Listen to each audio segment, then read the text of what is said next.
ജാക്മയുടെ വിജയകഥ part 8. ഒരു സാധാരണ English അധ്യാപകനായിരുന്ന Jack Ma എങ്ങനെയാണ് ചൈനയിലെ 1-ാം നമ്പർ കോടീശ്വരനായി മാറുന്നതിനെ കുറിച്ചുള്ള ഓരോ വീഡിയോസാണ് നമ്മൾ കണ്ടുകൊണ്ടിരിക്കുന്നത്. ഇതുവരെ ജാക്മയുടെ ആലിബാബ കമ്പനിയിൽ ഗോൾഡൻ മാൻ സേൽസ് കമ്പനി നിക്ഷേപം നടത്തിയിരുന്നു. എന്നാൽ കമ്പനി കുറച്ചൊന്നും വളർന്നതിനു ശേഷം അവർ ആ പണം പിൻവലിച്ചു പുറത്തു പോവുകയാണെന്ന് വ്യക്തമായി. ഇതോടെ ജാക്മ വീണ്ടും സാമ്പത്തിക പ്രതിസന്ധിയിലായി. ആ പ്രതിസന്ധി അദ്ദേഹം എങ്ങനെയാണ് നേരിട്ടതെന്നും അതിൽ നിന്ന് എങ്ങനെയാണ് കരകയറിയതുമെന്നാണ് ഈ അധ്യായത്തിൽ നമ്മൾ കാണാൻ പോകുന്നത്.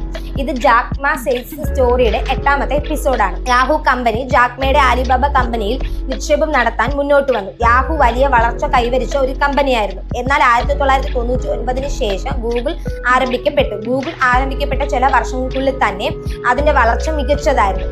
അപ്പോൾ ഗൂഗിൾ കമ്പനി തന്റെ യാഹുവിനെ സമീപിച്ച് തങ്ങളുടെ കമ്പനിയെ ഞങ്ങൾ വാങ്ങൂ, ഞങ്ങൾ ഈ കമ്പനി നിങ്ങൾക്ക് വിൽക്കാൻ പോവുകയാണെന്ന് പറഞ്ഞു. എന്നാൽ യാഹുവിന്റെ ഉടമ വളരെ വില കൊടുത്തൊന്നും അത് വാങ്ങാൻ കഴിയില്ല എന്ന് പറഞ്ഞ് നിരസിച്ചു. ഗൂഗിൾ കമ്പനിയെ വാങ്ങില്ലേ, എന്നാൽ ഇരിക്കൂ, ഞങ്ങൾ നിങ്ങൾക്ക് തന്നെ എതിരാളിയായി വന്നു കാണിച്ചു തരാമെന്ന് പറഞ്ഞു. അടുത്ത ഒരു വർഷത്തിനുള്ളിൽ തന്നെ ഗൂഗിൾ കമ്പനി വളരെ വലിയ രീതിയിൽ വളർന്നു. യാഹു കമ്പനിക്ക് അത് വളരെ വലിയ ഒരു തലവേദനയായി മാറി. കാരണം ഗൂഗിൾ സെർച്ച് എഞ്ചിൻ വളരെ മികച്ചതായിരുന്നു. അക്കാലത്ത് നമ്മൾ യാഹു സെർച്ച് എഞ്ചിൻ എന്തെങ്കിലും തിരഞ്ഞാൽ അത് തോന്നിയെങ്കിലും ഒരുപാട് വെബ്സൈറ്റുകൾ കാണിക്കും, തെറ്റായ ഫലങ്ങൾ നൽകും. കൃത്യമായ വെബ്സൈറ്റോ ഫലമോ നമുക്ക് ലഭിക്കുകയില്ലായിരുന്നു. എന്നാൽ അതേ കാര്യം ഗൂഗിളിൽ തിരഞ്ഞാൽ അത് കൃത്യമായ ഫലം കൊണ്ടുവരുന്നതായിരുന്നു. ഈ പേജ് റാങ്കിംഗ് അൽഗോരിതം എന്നതിലൂടെ ഗൂഗിളിന്റെ സെർച്ച് എഞ്ചിൻ മികച്ച രീതിയിൽ പ്രവർത്തിച്ചു. അതുകൊണ്ട് ഗൂഗിൾ വലിയ വിജയകരമായി മാറി. ഇതിലൂടെ യാഹു ഉപയോഗിക്കുന്നവർ കുറഞ്ഞു തുടങ്ങി. ഭൂരിഭാഗം ആളുകളും ഗൂഗിൾ ഉപയോഗിക്കാൻ ആരംഭിച്ചു. അപ്പോൾ വീണ്ടും യാഹുവിന്റെ ഉടമ ഗൂഗിൾ കമ്പനി വിലക്ക് ചോദിച്ചു. എന്നാൽ അപ്പോൾ ഗൂഗിൾ കമ്പനിയും ആനവിലയും കുതിരവിലയുമാണ് പറഞ്ഞത്. അതുകൊണ്ട് യാഹുവിന്റെ കമ്പനിക്ക് ഗൂഗിളിനെ വാങ്ങാൻ സാധിച്ചില്ല. നാൾക്കുനാൾ ഗൂഗിൾ കമ്പനിയുടെ മത്സരം വർദ്ധിച്ചിരുന്നു. യാഹു കമ്പനിക്ക് അത് എന്ത് ചെയ്യണമെന്ന് അറിയാത്ത അവസ്ഥയായി മാറി. അപ്പോഴാണ് യാഹു കമ്പനിയുടെ ഉടമ ചിന്തിച്ചത്, നമ്മൾ ഒരു കമ്പനി ചെറിയ കമ്പനിയായി ഇരിക്കുമ്പോൾ തന്നെ അതിൽ നിക്ഷേപം നടത്തണമായിരുന്നു. തെറ്റു പറ്റിപ്പോയി എന്ന് പറഞ്ഞ് അദ്ദേഹം കരുതി. ഇനിമേൽ ഈ തെറ്റ് ആവർത്തിക്കരുത്. ഇനി നമ്മൾ വളർന്നു വരുന്ന ഒരു നല്ല കമ്പനി ഏതാണെന്ന് നോക്കി അതിൽ നല്ലൊരു നിക്ഷേപം നടത്തണമെന്ന് അദ്ദേഹം ചിന്തിച്ചു. അപ്പോൾ അദ്ദേഹത്തിന്റെ കണ്ണിൽപ്പെട്ട നല്ലൊരു കമ്പനി നമ്മുടെ ജാക്മയുടെ അലിബാബ കമ്പനി ആയിരുന്നു. കാരണം ഈബേ കമ്പനി അന്നും ചൈനയിൽ അടച്ചു ഓട്ടിച്ചിരിക്കുകയായിരുന്നു അവർ.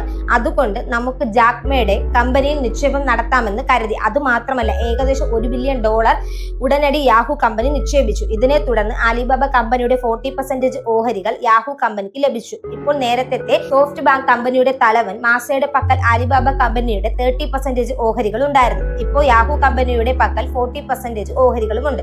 ബാക്കിയുള്ള 30% ഓഹരികൾ മാത്രമാണ് നമ്മുടെ ജാക്മയുടെ കൈവശം ഉണ്ടായിരുന്നത്. യാഹു കമ്പനിയുടെ നിക്ഷേപത്തെ തുടർന്ന് ആലിബാബ കമ്പനി ഇനിയും ഭയങ്കരമായി വളരാൻ തുടങ്ങി. കൂടുതൽ ഉപഭോക്താക്കളെ ആകർഷിപ്പിച്ചു. ഇതിനെ തുടർന്ന് ഇനിയും നിക്ഷേപങ്ങൾ സമാഹരിക്കണമെന്ന് കരുതി ജാക്മ മറ്റൊരു കാര്യം കൂടി ചെയ്തു. 2007 ജാക്മയുടെ ആലിബാബ കമ്പനി ഓഹരി വിപണിയിൽ ലിസ്റ്റിട്ടു.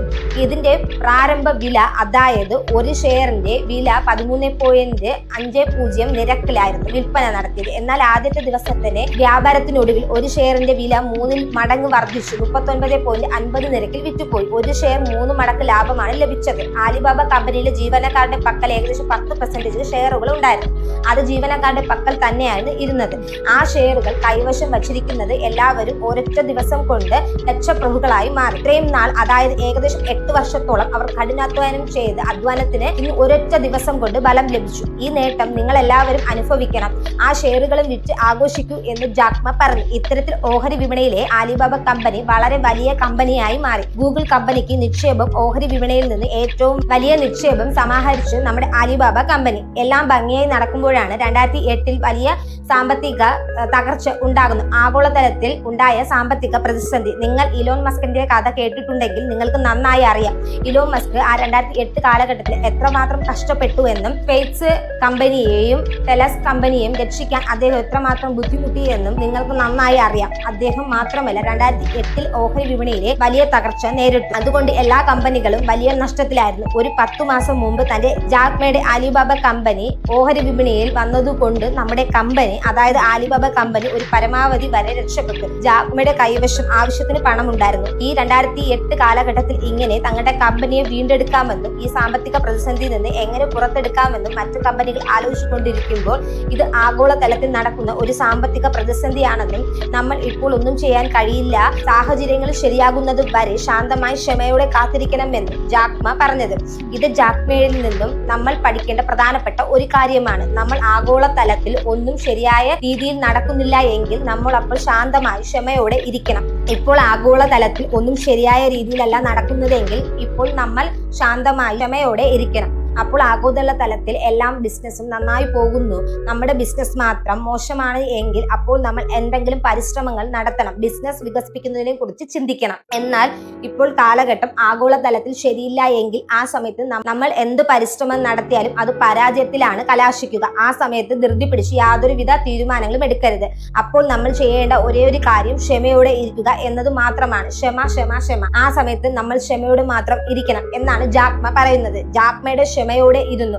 അതേസമയം തന്നെ മറ്റൊരു വലിയ കാര്യം കൂടി ചെയ്തു. ജാക്ക് മായുടെ അലിബാബ കമ്പനി രജിസ്റ്റർ ചെയ്യുന്ന ഫീസ് ഉണ്ടായിരുന്നില്ല. എന്നാൽ ഉപഭോക്താക്കളെ ചില പ്രത്യേക ആനുകൂല്യങ്ങൾ ലഭിക്കണമെങ്കിൽ നമ്മുടെ കമ്പനിയിൽ നിങ്ങൾ വർഷത്തിൽ 50,000 യുവാൻ നൽകി ഞങ്ങളുടെ ഗോൾഡൻ കസ്റ്റമർ അഥവാ സ്വർണ്ണ അംഗമായി മാറണം എന്നൊരു നിയമമുണ്ടായിരുന്നു. 2004 മുതൽ ഈ പദ്ധതി നിലവിലുണ്ടായിരുന്നു. ഇപ്പോൾ 2008 ഒരുപാട് ആളുകൾ സാമ്പത്തിക പ്രതിസന്ധി കാരണം കഷ്ടപ്പെടുകയായിരുന്നു. അതുകൊണ്ട് ഞങ്ങളുടെ സ്വർണ്ണ ഉപഭോക്താക്കൾക്കായി ഞങ്ങൾ മാറണമെങ്കിൽ ഇനി 50,000 യുവാൻ നൽകേണ്ടതില്ല, വെറും 30,000 യുവാൻ നൽകിയാൽ മതി. ഞങ്ങൾക്ക് ആ സ്വർണ്ണ ഉപഭോക്താവിന് ലഭിക്കുന്ന എല്ലാ ആനുകൂല്യങ്ങളും ലഭിക്കുമെന്ന് പറഞ്ഞ് ജാക്ക് മാ അതിനെക്കുറിച്ച് ജാക്ക് മായുടെ കമ്പനിയുടെ ജീവനക്കാർ തന്നെ അതിനെതിരെ രംഗത്ത് വന്നു. നമ്മൾ തന്നെ വലിയ സാമ്പത്തിക പ്രതിസന്ധിയിലാണ്, ലോകം മുഴുവനും അങ്ങനെയാണ്. ഈ സമയത്ത് നമ്മൾ നല്ലൊരു ലാഭം കാണിക്കണമെങ്കിൽ നമ്മുടെ തുക വർദ്ധിപ്പിക്കുകയാണ് ചെയ്യേണ്ടത്. എന്നാൽ ഞങ്ങൾ വർദ്ധിപ്പിക്കണമെങ്കിൽ സാരമില്ല, അങ്ങനെ തന്നെ നിലനിർത്തണമെങ്കിലും നല്ലൊരു ലാഭം ലഭിക്കുമായിരുന്നു. എന്നാൽ ഇപ്പോൾ പോയി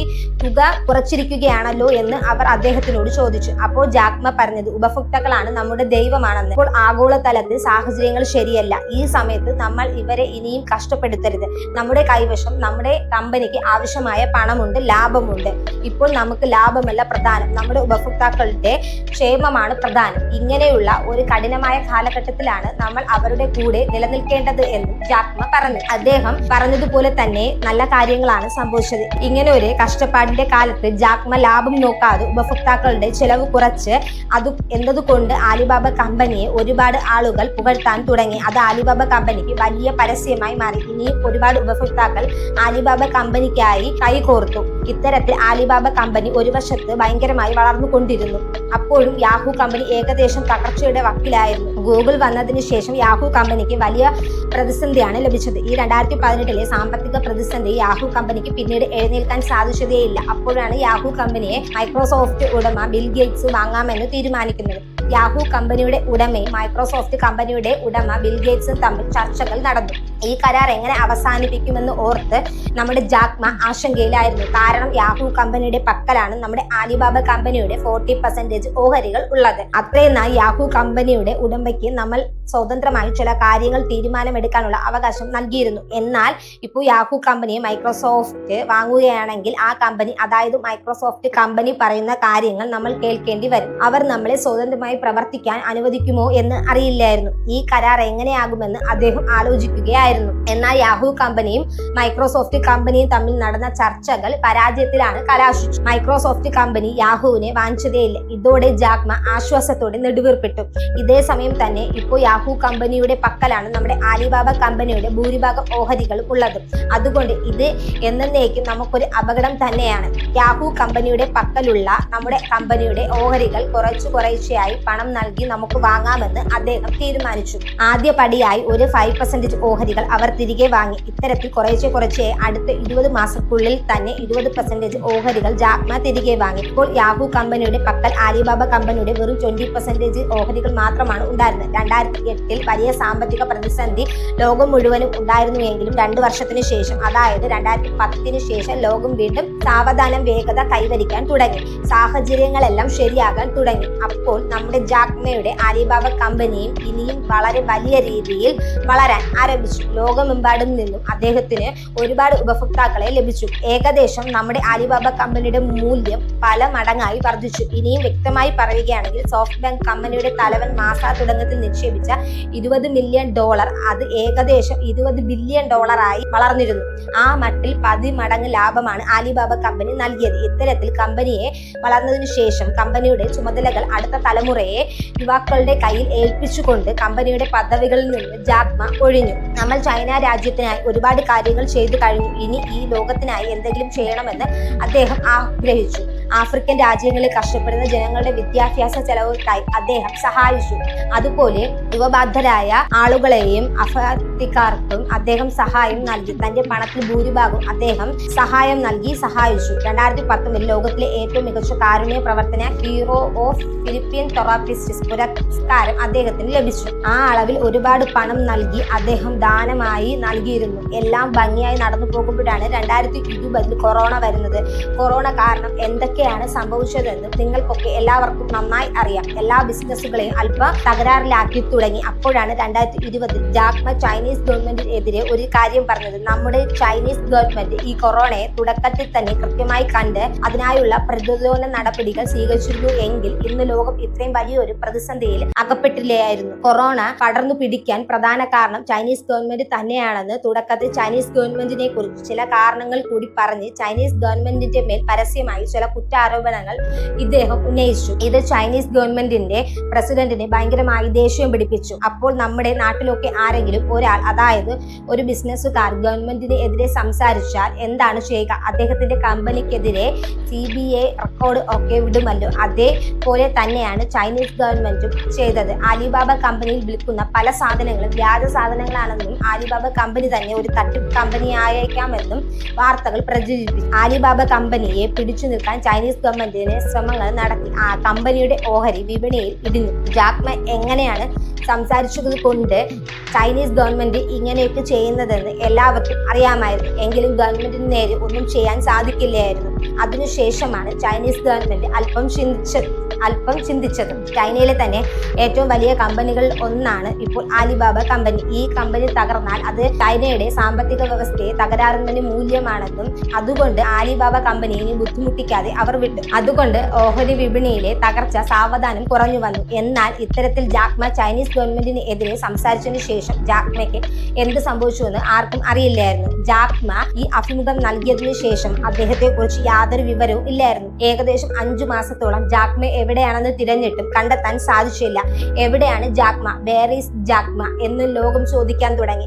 പല ടെലിവിഷനുകളും ജാക്ക് മാ എവിടെയാണെന്നും എന്ന തരത്തിലുള്ള വാർത്തകളും പരസ്യങ്ങളും വരാൻ ആരംഭിച്ചു. ഒരുപക്ഷെ ഗവൺമെന്റ് ജാക്ക് മാ എന്തെങ്കിലും ചെയ്തിരിക്കാമെന്ന് വളരെ ആളുകൾ കരുതി. ഏകദേശം 5 മാസങ്ങൾക്ക് ശേഷം ജാക്ക് മാ ഒരു അഭിമുഖം നൽകി. താൻ ജപ്പാനിലെ ടോക്കിയോ നഗരത്തിൽ ഉണ്ടെന്നും തന്റെ വ്യക്തിപരമായ ചില കാരണങ്ങളാൽ താൻ തനിച്ചിരിക്കുകയാണെന്നും താൻ സുരക്ഷിതമാണെന്നും എന്നെ ആരും തിരക്കേണ്ടതില്ലെന്നും അദ്ദേഹം പറഞ്ഞു. ഇതിനുശേഷമാണ് എല്ലാവർക്കും ആശ്വാസം നേരെ വീണത്. ജാക്ക് മാ ഇപ്പോഴും ജീവനോടെ സന്തോഷത്തോട് തന്നെ ഉണ്ടെന്ന് മനസ്സിലായി. ജാക്ക് മാ വീണ്ടും ചൈനീസ് ഗവൺമെന്റിനെ കുറിച്ച് എന്തെങ്കിലും സംസാരിച്ചാൽ അത് ആലിബാബ കമ്പനിക്ക് തന്നെ ദോഷമായി ഭാവിക്കുമെന്നും അതുകൊണ്ട് ജാക്ക് മാ ഒന്നും മിണ്ടാതെ മൗനം പാലിച്ചു. ഇതിനെ തുടർന്ന് ജാക്ക് മാ ജപ്പാനിലെ ചില കോളേജിനുള്ളിൽ പ്രൊഫസറായി ജോലി നോക്കിയിട്ടുണ്ടെന്നും വിദ്യാർത്ഥികൾക്കെല്ലാം തന്റെ അനുഭവങ്ങൾ പങ്കുവെക്കുന്നുണ്ടെന്നും പറയപ്പെടുന്നു. അതുപോലെ ജപ്പാനിലെ കോളേജുകൾ മാത്രമല്ല, ആഫ്രിക്കൻ രാജ്യങ്ങളിലെ കോളേജുകളിലും പാകിസ്ഥാൻ തുടങ്ങിയ രാജ്യങ്ങളിലെ കോളേജുകളിലും പോയി അദ്ദേഹം തന്റെ പ്രഭാഷണങ്ങൾ നടത്താറുണ്ടെന്ന് പറയപ്പെടുന്നു.